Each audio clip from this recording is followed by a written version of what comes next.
I think I'm the only person in history who has ever received a formal, legally vetted cease and desist letter for watering my own petunias with my own water.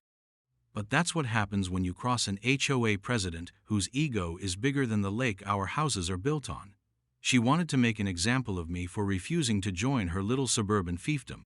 She ended up turning 120 luxury homes into a parched, waterless wasteland and getting herself sued into oblivion by her own neighbors. It was, and I say this with the utmost sincerity, a glorious thing to behold. So grab a drink, get comfortable, and drop a comment to let me know where you're watching from, because you're going to want to hear how this absolutely insane story unfolds. It all started when I bought my grandfather's old cabin. It wasn't a purchase so much as an inheritance of wood, stone, and memories. He'd built it himself in the late 1950s on a beautiful, secluded plot of land on the north shore of Whisper Lake. It was rustic, humble, and perfect. For 30 years, it was his sanctuary. For the next 30, it was my family's weekend getaway, and then it became mine. The area around the lake, however, had not remained so humble. In the early 90s, a developer had swooped in, bought up all the surrounding farmland, and created the estates at Whisper Lake, a sprawling community of 120 cookie-cutter McMansions. My grandfather's cabin, sitting on its original 2-acre plot, became an island of authenticity in a sea of beige stucco and perfectly manicured, chemically green lawns. My grandfather, a man who believed fences were for keeping cattle, not people, had politely declined all offers to sell or to be annexed into their newly formed homeowners association. He had his land, he had his cabin, and he had his lake access.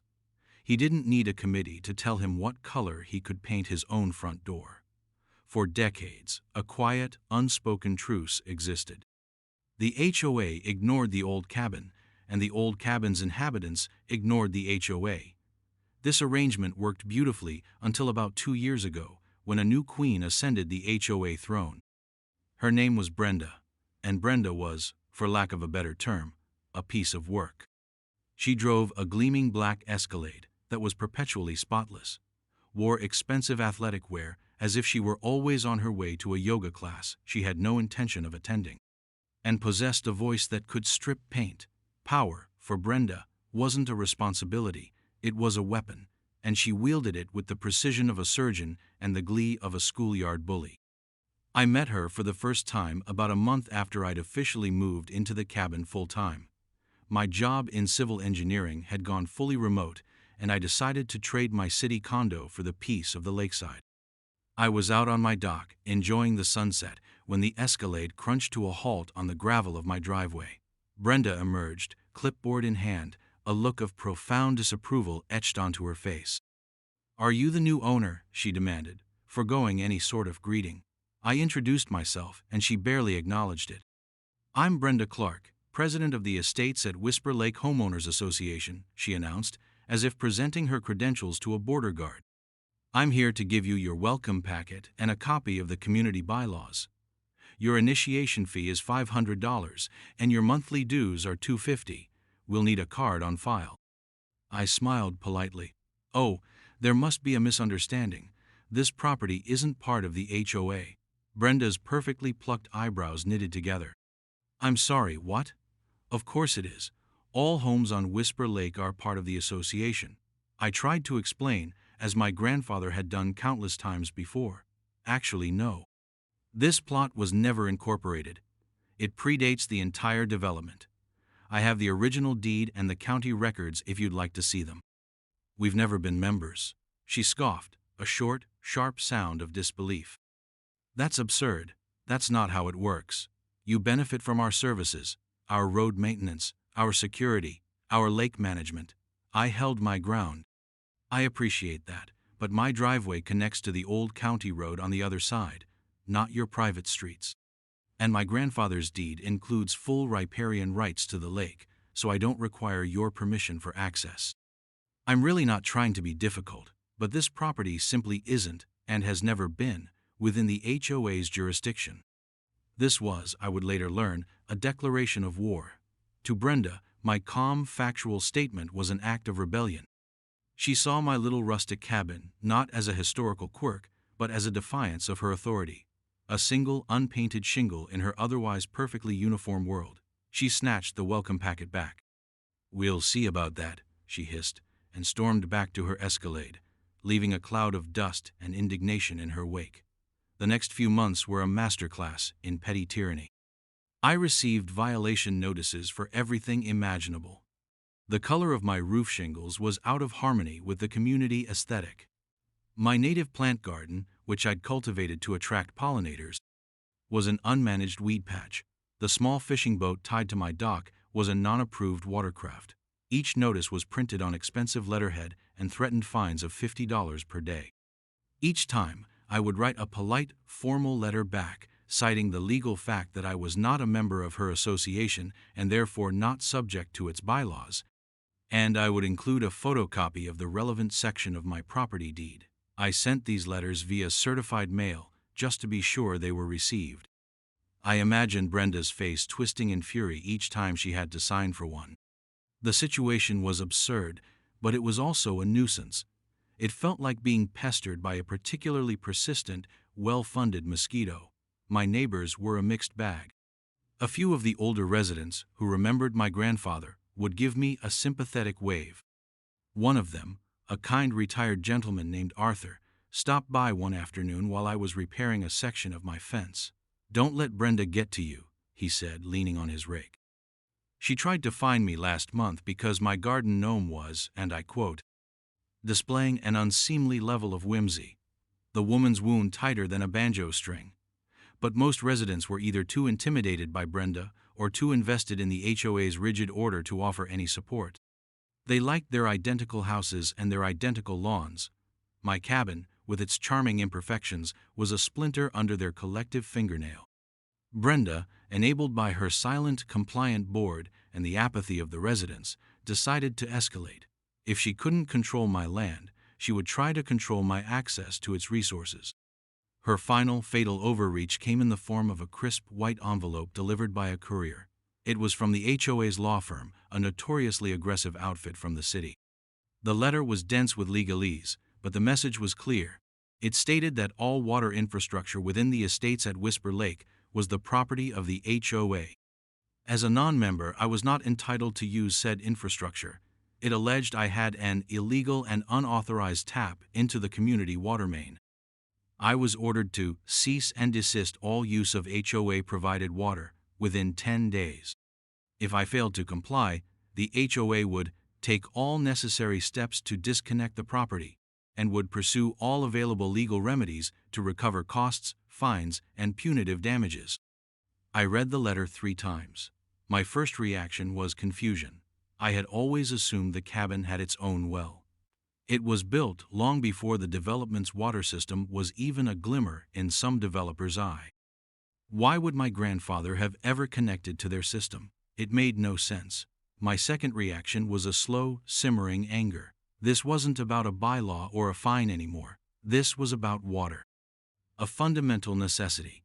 Brenda wasn't just trying to bully me. She was trying to make my home uninhabitable. That night, I sat at my grandfather's old oak desk, the lawyer's letter sitting under the warm glow of a lamp. I could back down, try to drill a new well, which would be expensive and not guaranteed to succeed, or I could fight. I thought about my grandfather, a man who once spent an entire summer arguing with the county over the placement of a single culvert because he knew it was wrong and would cause flooding. He never backed down from a fight when he knew he was right. I am, it turns out, my grandfather's grandson. My specialized field within civil engineering isn't just structural design, it's water resource management and historical infrastructure forensics. I analyze how water systems are built, managed, and legally defined. Brenda and her bulldog lawyers had just picked a fight with the one person in their entire zip code who knew more about this subject than they did. They thought they were turning off my spigot. They had no idea they were about to hand me the master key to their entire kingdom. I pulled out a fresh legal pad, clicked my pen, and began to write down a plan. The first step, a trip to the county records office. It was time to find out exactly where my water was coming from. The county records office was a place I knew well. It smelled of old paper, dust, and the quiet dignity of history. For most people, it's a bureaucratic maze. For me, it's a treasure chest. I spent the first hour pulling every deed, plat map, and easement document associated with my parcel of land, going all the way back to the original land grant in the 1880s. Then I started pulling the records for the surrounding land, specifically the parcels purchased by the developer, Whisper Lake Properties LLC, back in the early 90s.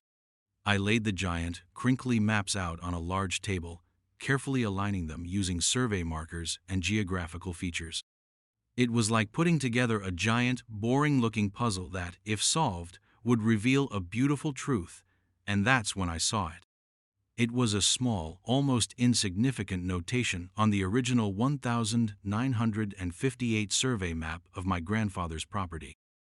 Tucked away in the far northeastern corner of my 2 acres, about 50 feet from the property line, was a small square marked with the letters SP and a tiny symbol for a spring. Adjacent to it was another square labeled PH. I felt a jolt of adrenaline. Spring, pump house.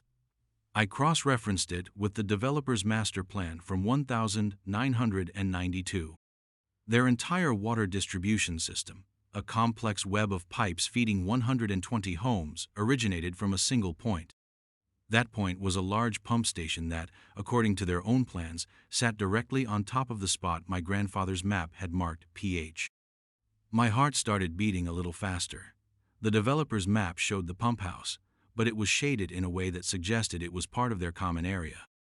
But my 1958 map, the legally senior document, clearly showed the land it sat on was mine. Developers are notorious for cutting corners, especially with paperwork. Could they have really built their entire water supply on land they didn't own?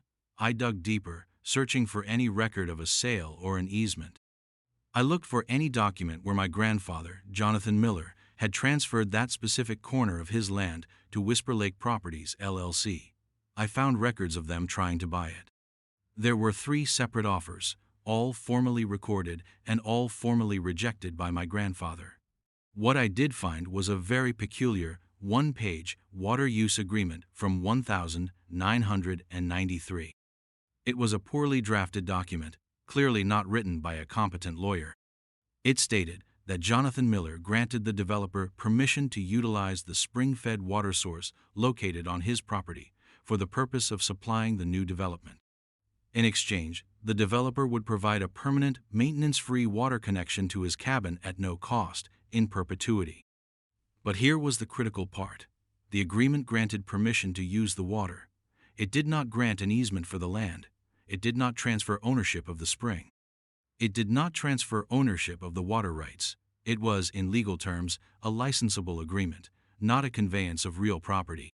And a license, unlike an easement, can be revoked at any time by the property owner, especially if the terms of the agreement are breached. And what was the primary term of the agreement? A permanent, maintenance-free, no-cost water connection to the cabin. The very thing Brenda and the HOA were now threatening to sever. I felt a slow grin spread across my face. They hadn't just threatened me. They had handed me the axe and pointed to the root of their own tree. Brenda's letter wasn't just a threat.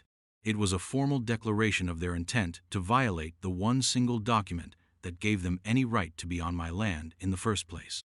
I photocopied everything: my deed, the 1958 survey map, the developer's master plan, the rejected purchase offers, and the flimsy 1993 water use agreement. I then took a series of high-resolution photographs of the documents with my phone, creating a digital backup. This was my smoking gun, my holy grail of evidence. My next stop was to see my lawyer, a man named David Chen. David was sharp, methodical, and had a deep-seated love for convoluted property law cases. When I walked into his office, he was expecting a simple consultation about fighting an HOA overreach. I laid the documents out on his conference table. "David," I said, "I think my little HOA problem just got a lot more interesting." He spent the next hour reading, cross-referencing, and occasionally letting out a low whistle. He put on his reading glasses and leaned in close to the 1993 agreement. "This is remarkable," he said, finally leaning back in his chair. This is drafted on the level of a high school student's permission slip. It's incredibly weak. It creates no permanent right whatsoever. It's a revocable license. A profit à prendre, if you want to get fancy. So, what you're saying is, I prompted. He steepled his fingers, a predatory glint in his eye. What I'm saying is that the estates at Whisper Lake Homeowners Association, as the successor to the developer's assets and liabilities, has been operating its entire water system on your private property for nearly 30 years based on a handshake deal that they are now, in writing, threatening to violate. So if they cut off my water, they will have formally repudiated the agreement, David finished. At which point, you would be well within your rights to revoke their license, declare them trespassers, and, well, deny them access to the pump house on your land. He let the statement hang in the air. The sheer, beautiful, catastrophic simplicity of it was breathtaking, which would mean, I said, thinking it through, that all 120 homes in the estates would lose their water supply. David grinned. Precisely. Brenda and her board of directors are playing checkers, and they just tried to make a move against a grandmaster on a chessboard they don't even realize they don't own. He advised a course of action that was both strategically brilliant and deliciously passive-aggressive. Do nothing, he said, don't respond to their letter, let them make the next move.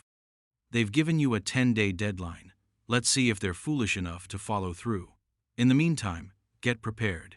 Preparation, in this case, meant several things. First, I went to a hardware store and bought the biggest, most absurdly heavy-duty padlock I could find, along with a thick chain. I also bought several large, professionally printed, private property, no trespassing signs. Second, I ordered the installation of several high-definition, motion-activated security cameras, positioning them discreetly to have a clear view of my waterline connection point and the old stone pump house in the corner of my property. Third, I went out and bought 5 55-gallon food-grade water barrels and filled them to the brim. If they were going to cut me off, I wasn't going to be left high and dry, at least not immediately. As the 10-day deadline approached, a strange sense of calm settled over me. I was an engineer. I appreciated well-designed systems, and I was about to witness a spectacular, self-inflicted, systemic failure. The ball was in Brenda's court. I had a feeling she was going to slam dunk it directly into her own face. The 10 days passed in a tense quiet. I received no further communication from the HOA or their lawyers. It was the calm before the storm. I half expected Brenda to come to her senses, to realize the monumental risk of her threat. But I had underestimated the driving force of her ego. For people like Brenda, backing down is a fate worse than death. Admitting a mistake is an impossibility. On the morning of the 11th day, a Saturday, a white van from Reliable Plumbing Company pulled up to the edge of my property. I was sitting on my porch, sipping coffee, watching them through my binoculars like a general observing enemy troop movements. A portly man in blue overalls got out, followed a moment later by Brenda's black Escalade. She glided out of the driver's seat, wearing a pink velour tracksuit, and pointed imperiously at a spot on the ground near my driveway. That's it, she commanded. That's the connection. Cap it. The plumber, a guy who probably just wanted to get his weekend started, looked hesitant. He peered at the series of valves and meters. Ma'am, are you sure? This looks like it's tied into the main distribution line. Shutting this down might affect pressure down the line. My security camera was capturing this exchange in crystal clear audio and video. It was better than television. Brenda waved a dismissive hand, the gesture of a monarch bothered by trivialities. Don't worry about that. The engineers have looked at the plans. Just disconnect his house. He was warned. The lie was so bald-faced, it was almost impressive. The plumber, clearly deciding that arguing with this woman was above his pay grade, shrugged and went to his truck to get his tools. I stayed on my porch, out of sight but with a perfect view. It took him about 20 minutes. There was the sound of a wrench, a brief hiss of escaping water, and then silence. He fitted a heavy brass cap over the pipe leading to my cabin and tightened it down. Brenda watched the entire process with a smug, triumphant smirk on her face. It was the look of someone who had finally squashed a particularly annoying bug. She signed the plumber's work order with a flourish, and they both drove away. My home was now, officially, without running water. The first phase of her plan was complete. The first phase of my plan was about to begin. I gave it about 5 minutes, just to be sure they were truly gone. Then, I stood up, stretched, and walked calmly across my lawn toward the northeastern corner of my property. The old pump house stood there, unassuming, made of local fieldstone and topped with a slate roof, exactly as it had appeared for decades. It was a relic, ignored by everyone. And it was about to become the most important building in the entire community. I had the new private property, no trespassing signs under my arm. Using a drill, I securely mounted one on the heavy wooden door of the pump house. I placed 2 more on stakes in the ground on either side of the building. Then I took out the heavy-duty chain and the formidable-looking padlock I had purchased. I wrapped the chain through the old iron door handle and a thick metal hasp that was bolted to the frame, pulled it tight, and clicked the padlock shut. It made a satisfyingly solid sound. With the building secured and legally posted, I took a deep breath and peered through a small, grimy window on the side. Inside, I could see the heart of the entire community's water system. A large electric motor was humming along, connected to a powerful pump. A series of large-diameter pipes and valves controlled the flow of water from the underground spring out to the 120 homes of the estates at Whisper Lake. On the wall was a large metal box with a prominent red handle, the main electrical breaker and system cutoff. My grandfather had insisted the developer install an external emergency shutoff valve as part of his original agreement, a testament to his foresight. It was located in a locked metal box on the exterior of the building. The developer, and later the HOA, had the only key. Or so they thought. My grandfather, being my grandfather, had kept a copy. It was hanging on a small nail in his old workshop, labeled "Pump Key" in his neat block handwriting. I had found it years ago and wondered what it was for. Now I knew. I walked to the external shutoff box, the old, slightly rusted key feeling heavy in my hand. I inserted it into the lock. It turned smoothly. Inside the box was a single, large, wheel-style valve handle, painted red. This was the manual override that would stop every drop of water from leaving my property. I took a photo of the intact, running system through the window. I took a photo of my newly installed signs and padlock. I took a photo of the open shutoff box. Then I took a firm grip on the red valve handle. For a moment, I paused. I thought about the families in those houses. The kids who would want a bath, the dinners that needed to be cooked, the toilets that wouldn't flush. I felt a brief pang of guilt. Then, I thought about Brenda's smug face as she watched my water being cut off. I thought about the months of baseless harassment, the threatening legal letters, and the arrogant belief that she could simply legislate my home out of existence. My grandfather's agreement was clear: a no-cost, permanent water connection in exchange for the use of his spring. By cutting off my water, the HOA had breached the contract. They had nullified their own right to be there. I was no longer providing them with water, I was simply stopping them from trespassing and taking it. With a steady, determined effort, I turned the valve clockwise until it would turn no more. The deep, humming vibration from the pump inside the building ceased, replaced by an abrupt and profound silence. The only sound was the gentle lapping of the lake against the shore. I closed and locked the exterior box, pocketed the key, and walked back to my cabin. I went inside, poured myself a tall glass of cold water from one of my reserve barrels, sat down on my porch, and waited. The great suburban drought had begun. It was 11:30 a.m. on a blistering hot Saturday in July. The first sign that something was amiss came about 20 minutes after my surgical strike on the water supply. I saw my next-door neighbor, a man who obsessively cultivated a golf course-perfect lawn, come out to adjust his sprinklers. They had sputtered to a halt mid-cycle. He tapped the sprinkler head, checked the hose, and looked up at his house with a puzzled expression. A few minutes later, another neighbor's sprinkler system went silent. Then another. A slow, creeping paralysis was spreading through the estates at Whisper Lake. By 12:30 p.m., the first few confused posts started appearing on the community's private social media page, which I had been granted access to by Arthur, my sympathetic, gnome-loving neighbor. "Anyone else's water pressure gone?" one post read. It was quickly followed by a dozen more. "No water in my kitchen. My toilet won't refill. I'm stuck with a head full of shampoo. This isn't funny." The initial confusion quickly morphed into annoyance, and then into full-blown panic. The property management company's emergency line was flooded with calls. I could only imagine the chaos. The property manager, a perpetually flustered man named Doug, posted a generic message promising they were aware of a technical issue with the community water pump and that technicians were being dispatched. Around 2 p.m., the same reliable plumbing company van that had disconnected me rolled slowly down the street and parked near the pump house. The same plumber got out, looking significantly more stressed than he had a few hours earlier. He walked up to the pump house door and stopped dead in his tracks. I watched through my binoculars as he stared at my large, private property, no trespassing sign, then at the heavy chain and padlock. He circled the small building, tugging on the locked door. He peered at the other signs. I could practically see the gears turning in his head. He pulled out his phone, presumably to call Doug, the property manager. The conversation must have been frantic.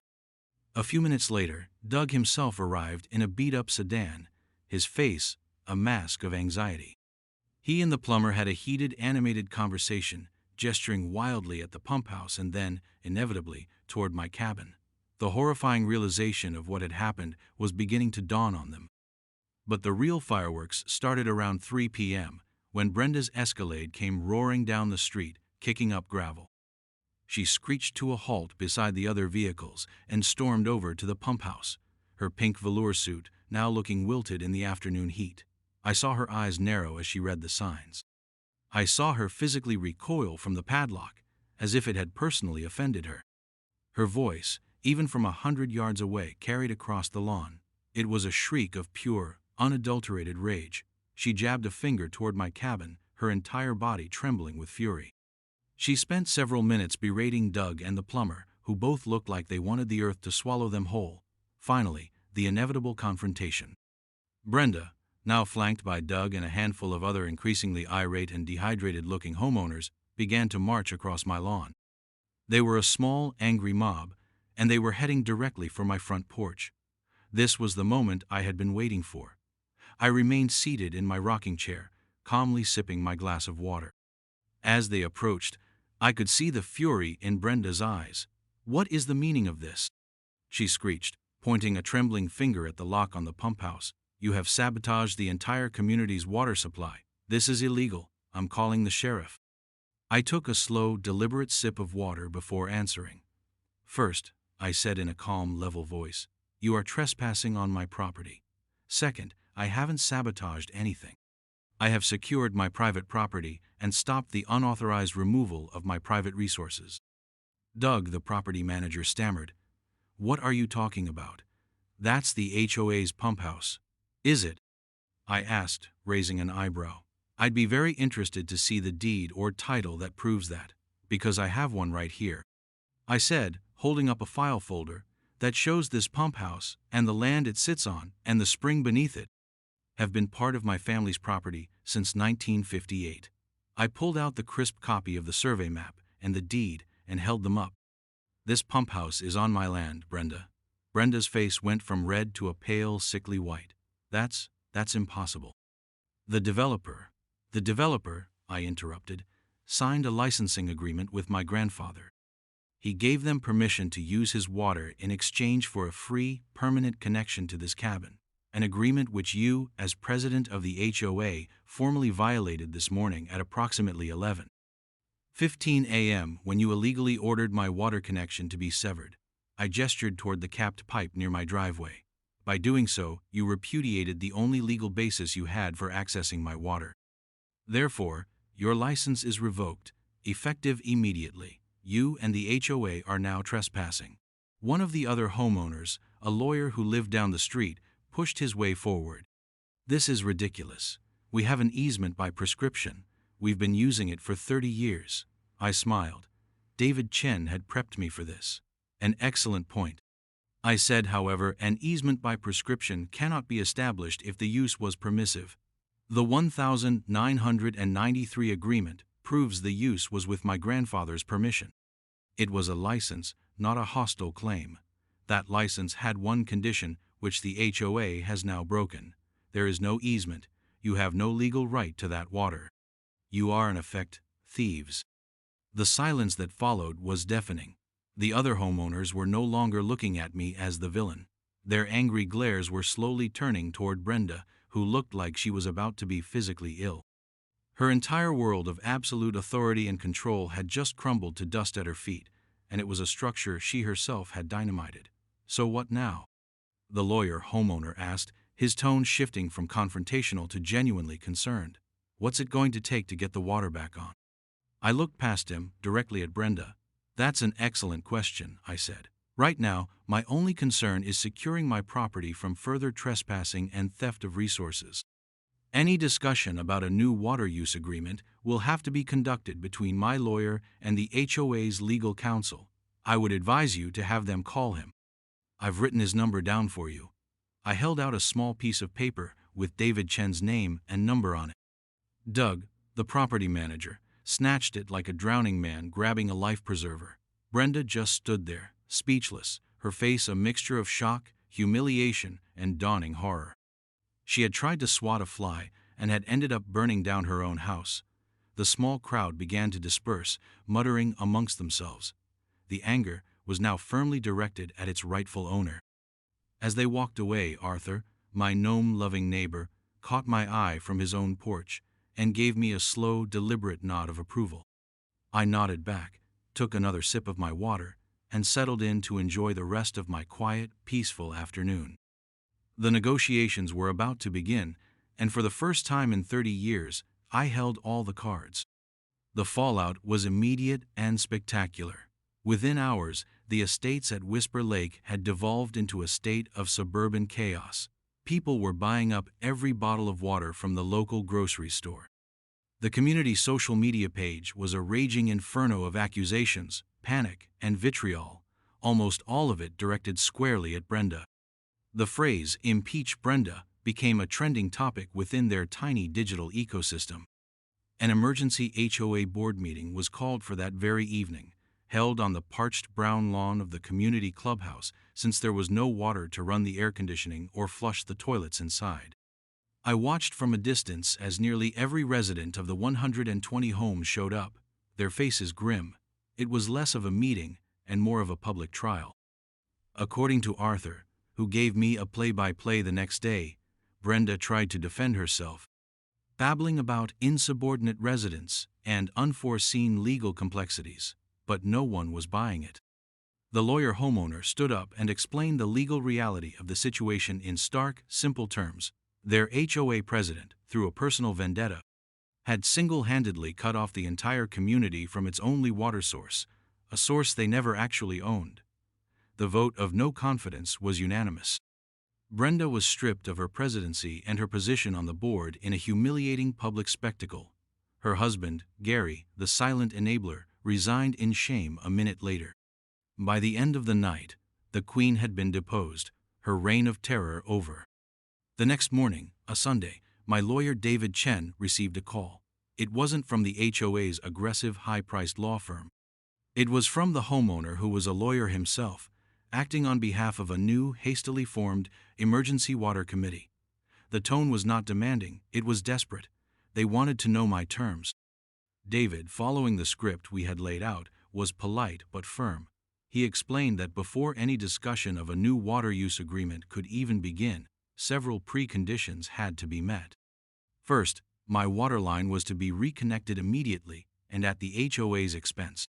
Second, I was to receive a formal, written apology from the HOA board for the harassment and the illegal attempt to sever my connection. Third, the HOA had to formally acknowledge, in a legally binding document, my ownership of the spring, the pump house, and the associated land.